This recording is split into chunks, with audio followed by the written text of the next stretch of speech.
Hey folks, and my update for Friday, April 15th. So I went out on a really nice long tour with the ES950. After I got my coffee, I made the decision I'm going to do that school trail for the first time this year. But to do that, I had to go to the highway and driving on that shoulder with the wonky steering. You know, driving on that uneven surface, it was pretty squirrely, but not exactly a comfortable drive, but able to do it. And I went up the big hill, and part way up, well, probably 2/3 to 3/4 of the way up, ES950 went into error mode. And I'm assuming it overloaded. It's common with that scooter. I've overloaded that thing I don't know how many times. Long steep hills tend to do that. The Monster's never happened to. I've never overloaded it. It's never shut down on me from excessive current, I guess you could say. So I've been lucky that way, I guess. Maybe that's a good thing, maybe it's not. Maybe that system's not working. I don't know. But ES950 shut down. And of course I don't have a brake, so I had to kind of turn and let it back into sideways across the hill so I don't roll backwards while I'm waiting. Just let it sit for a few seconds and turn it on. It's good to go again. So that's what happens when it overloads. Just turn it off, turn it back on, and it's good to go. So kept on going. Got to the top of the hill. Actually eased off on the throttle a bit so I'm not like full power. Just kind of help things out a little bit. So got around the corner, started coming down the hill, and it's going faster and faster. And on a sidewalk, it's a little bumpier, so it's a little more uncomfortable to drive high speed squirrely. So slowed down a bit. And I got into the trail, and there's obviously some trees that had come down that they've cleaned up, they've cut,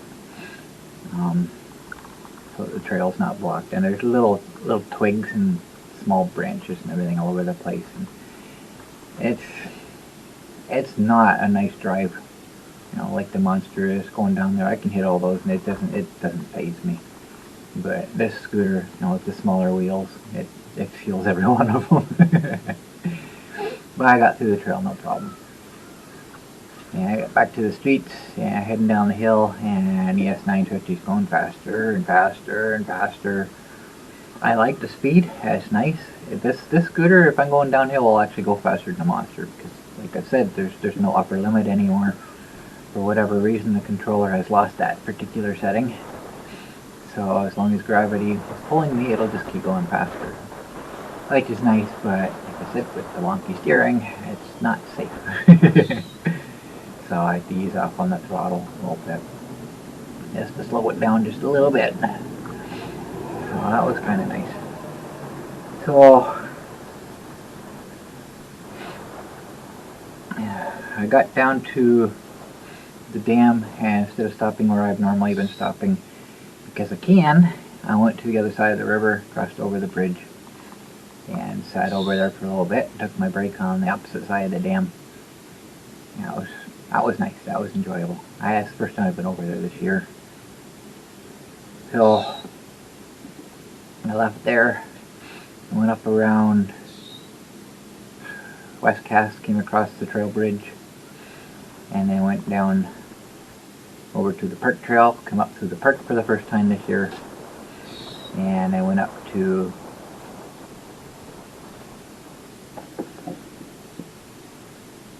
I wasn't going to do the somebody here. Okay, I guess it was just someone walking by. I actually saw them in the camera, but I couldn't tell what side of the car they were on. Okay, there's nobody coming to the door. So there's a lot of visitors today. I wasn't planning on doing the far trail just yet. I know it's going to be muddy in some places, so I'm holding off on that. But I went to the entrance to the trail and sat there, looked at the river for a little bit. And then I went up to the soccer field. And I sat up in the bush area where I usually park the Monster. I know I can do that. There's no tree branches hidden in the ground right now with the grass being all matted down from winter and from the floodwaters. I can see. There's nothing there. So I'm just gonna, I picked a spot where I'm gonna sit, and I picked the line where to go in and where to back up to come back out. And it's all open. I know there isn't going to be an issue. So once I get the monster on the road, if that's all grown in, I know I can drive through there without an issue. Unless we have another, windstorm that brings down tree branches, then I'll have to take a look. But immediately they'll be noticeable until the grass grows around them again. But for now, they're good. So this is kind of laughing at that, soccer fields. For those of you on the other side of the earth, you'll know it as football. When I think of the difference, we call it soccer, you guys call it football. You guys actually have it right. Because when you think of it, football, in soccer you use your feet, or your knees, or your head, but basically you use your feet, you can't use your hands. In North America, what we call football, your feet are rarely involved in it. It gets kicked once over the goalpost, that's it. Everything else you're throwing it by hand. So calling soccer football makes a heck of a lot more sense. I just wanted to mention that, because that's an observation I made a while ago. So I came straight home from there, and give me a second, I was going to check, I forgot.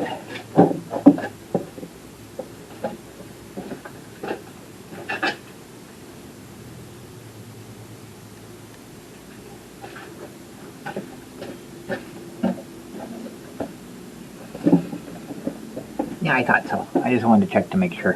The ES950 has 6 bars on the battery meter, or the Monster has 6 bars on the battery meter. The ES950s are horizontal. There's 10. I thought so. I just wanted to check to make sure. So by the time I got home, I only lost the first 2. First 2 out of the 10. So that was a good cycle for the batteries. Drained them a little more. But that tells me, that long drive, and using that little energy, that tells me that if I forget to plug the ES950 in one night, it's not a big deal. I can still go out the next day. Because the Monster, I tend to use the full charge, and if I forget, I gotta charge it up before I can go out again. I can get several days out of these batteries on the ES950. That's kind of cool. Now, I don't like to leave the batteries drained, but I mean, if it's accidental, then it's not going to be an issue. So that was pretty cool. So that tells me, like I said before, the ES950's normal batteries are 40 amp hour, Monsters are 88, so there's at least twice, well, more than twice. So if I can get 40 kilometers normally out of the ES950, then technically, mathematically, I should be able to get 100 kilometers per charge. So that should last me several days if that's what it came down to. And that would be nice too if we have a power failure and I go out for a drive and I come home and I can't charge the batteries, I can still go out again the next day or later on, I guess. With the Monster, I couldn't do that. I go out for a tour, drain the batteries, and then I'm done till the power comes back on. So there's an advantage there too. The only problem I had with the whole thing was, I kind of remember this before. I'm not sure how I used to do long trips on the ES950 when I was living in Hanover, because the handlebars on the Monster, they're steel bars and they got tape wrapped around them. They're actually not that bad. They're pretty comfortable. But ES950, it's kind of a foam around it, a really hard foam, kind of like soft rubber, I guess. It's really hard on the hands, especially right in here. I get calluses from that. I remember having that issue, but I don't remember what it was like doing long trips. Maybe I got used to it. I'm not sure, but my hand was hurting so much by the time that's basically why I came home after the soccer field. My hand was hurting too much. Now, it could be because I'm gripping so tightly in order to keep it in a straight line, because it's being all over the place. It's possible. I don't know. All I knew is it really hurt. Right there where I normally get the calluses, it hurt right in here, just from holding that so long. So that's the only disadvantage. So I want to touch on something to change well, I'm done with that subject anyways, but to change the subject, I want to comment on something that somebody said on one of my videos. The night that I was down at the dam and the Monster's lights were going on and off by themselves, Somebody suggested solar flare. Well, thinking about that, and it's entirely possible because we did have a flare sometime around that time. I don't remember if it was exactly that night, but somewhere in that time period. And that's the only time it's ever done it. So it's never done it before that, and any time I went out at night since, it didn't do it. So it is entirely possible that that was causing the issue. That is just still weird though. It's just very strange. I just kind of wanted to mention that whoever it was that mentioned that, that is a possibility. It could have been.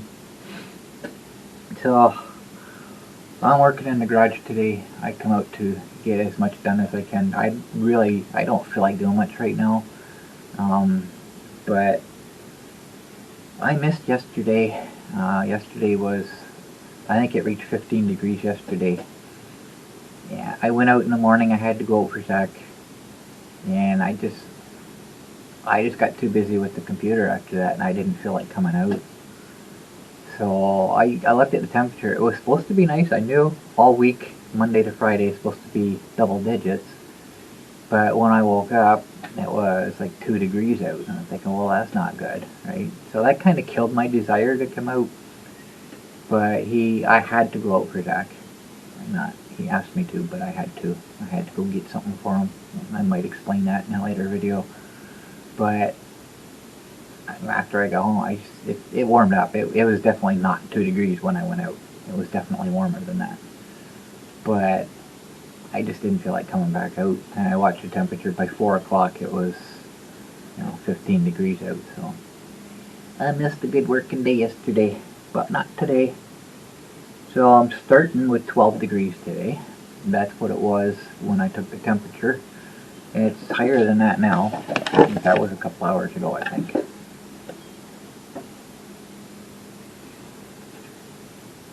It's, hold it level, 14 degrees. So that's in the garage. It's definitely warmer than that out there. So, because it stays pretty cool in here until the sun starts heating it up. So it's definitely warmer than that right now. But I'm enjoying it. Yeah, I'm not going to miss another day of work out here. So we are in our warm period before the storm. Yeah, it's coming. So tomorrow, or today, it's supposed to be 16 today. By the time it heats up to its maximum high temperature for the day, it's supposed to be 16. And then tomorrow, it's supposed to be 21. And then it's going to drop down a little bit after that. I'm not sure. There's a thunderstorm icon in there for tomorrow. I don't know. We have a interesting storm coming towards us, which is what's bringing this. Because like I mentioned, the storm systems, they rotate counterclockwise. And when they're approaching, they suck all the heat up from the States. That's what we're experiencing right now. And then once they hit us and go past us, the cold air starts coming down. That's what cools everything down again. But it's got one heck of it's going to have one heck of a cold front pushing through. Because it's a major low pressure system. It's going to be pretty windy. So the air is going to be moving fast, and it's got one heck of a cold front that's going to be pushing through. It's going to cause some pretty wicked storms. So I'm still following that pattern. Warm up, storm, cool down. Warm up, storm, cool down. It's still following that pattern, but this one is a little bit different. It's a big storm, and it's going to have blizzard conditions for several days for some places out west. And I look at the radar, it's already there. So it's going to kind of come down and do a loop like this. So it's going to hit the whole area for about 3 days. And then it's going to come towards us. And it's going to be pretty much a direct hit on us this time. Because all these storms that have been going through the states, mid to southern states, and they've been missing us completely. By the time we get it, we just get the top edge of it, and that's what brings all the cold air down. And I woke up after the last storm. I woke up 4 o'clock in the morning. I looked outside, and we had snow on the ground. So by the time I went out, a lot of it had melted, but you can still see it in the video. So we did get a little bit of snow from that one. But this one, I don't know yet what to expect from this one. I haven't watched it yet, I did see a video from the Weather Network And it's going to be the worst, I can't remember how it was worded, the worst April snowstorm in decades. It's a major blizzard for April that may tread into the historic category. We're expecting blizzard conditions for those of you in southern Manitoba and northwestern Ontario, as well as heavy snowfall, possibly seeing anywhere from 20 to over 60 centimeters, especially if you are hugging the United States border there. But it will be tough to measure this snow because the winds will be quite gusty. We'll be starting off our Wednesday afternoon into the 70-kilometer-per-hour wind gusts, and those pick up once again heading into your Thursday, lingering into Friday as well. So that wind is going to be ill-timed with the heaviest snowfall that comes throughout your Wednesday. It's going to be impossible travel out on the roadways with these blizzard conditions expected, especially along the Trans-Canada Highway, and ill-timed for your Easter long weekend, but it's going to be one to stay inside. Do not be out on the roadways. Near zero visibility is expected. The last chance for you to prepare for the storm will be coming on your late Tuesday. Don't know yet, but it's definitely, it looks like the center's going to pass to the north of us.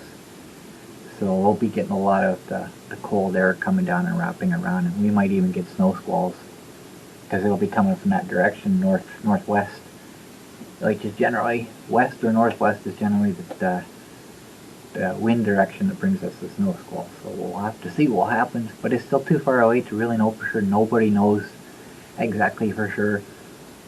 Direct Weather, the channel I watch on YouTube, he's been following it for a while, and it's just too far away to really say what's going to happen. We just know the general track that it's going to take, that's about it. So I'll have to wait and see what happens with that. Oh, excuse me, because that's going to change everything that's happening right now. So that's all I got for this update. I don't have anything else.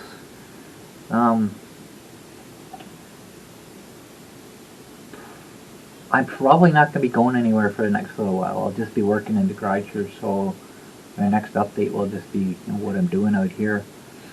But I don't have anything, like I say, I haven't done anything since my last update that really, any kind of project. So I talked about finishing the ES950. That you will see, by the time you see,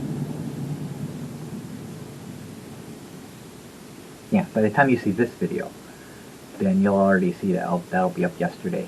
That will be finishing mounting the batteries on the ES950 and finally getting that started. And at some point I will probably make that video, musical tour of my first long trip with the ES950. I'll try to stick that in there somewhere. Maybe I'll put it in Saturday after my fire department video. I don't know. We'll find out. Definitely find out. So that will be tomorrow. If I do. It just depends on how much time. I'm doing a lot with the computer right now. It depends on how much time I have to actually put that together. So that's all I got. My next update will be on Tuesday, April 19th. And hopefully I will have a whole lot accomplished out here. I mean, that's what I'm planning on doing. I want to make sure I make use of the rest of this nice weather. Wednesday and Thursday, or Wednesday for sure, tomorrow, 21 degrees. It might actually get kind of warm in here. But the 2 days after that are only supposed to be 11 according to the forecast. So it'll be comfortable working in here, but I don't know. We'll see. I'll try to get as much done as I can anyways. Thanks for watching.